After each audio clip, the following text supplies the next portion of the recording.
Bienvenue dans cette session consacrée à la classification.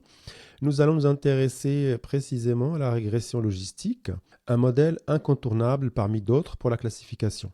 Alors, si la régression linéaire qu'on a abordée précédemment nous a offert une introduction captivante au monde des prédictions continues, la régression logistique se présente comme un algorithme d'apprentissage automatique qui permet de classer des exemples en différentes catégories. Ces catégories peuvent être binaires, comme oui ou non, comme par exemple déterminer si un email est un spam ou non, ou multiclasses, par exemple, classifier un ensemble d'images selon différents types d'animaux, chiens, chats, oiseaux, etc.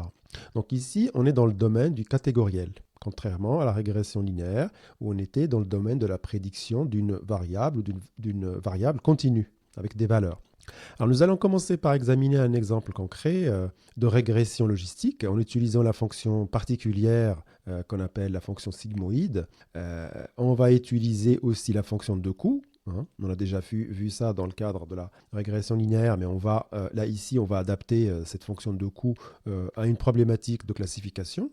On va ensuite évaluer notre modèle grâce à des métriques nouvelles, qui sont des métriques de précision, de rappel, de score F1, etc. Donc ces outils vous aideront à comprendre comment évaluer efficacement les performances d'un modèle de régression logistique et à améliorer sa précision.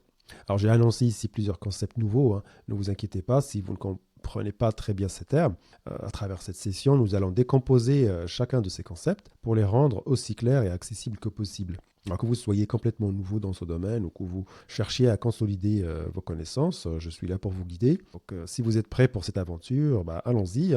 On commence tout de suite par un exemple.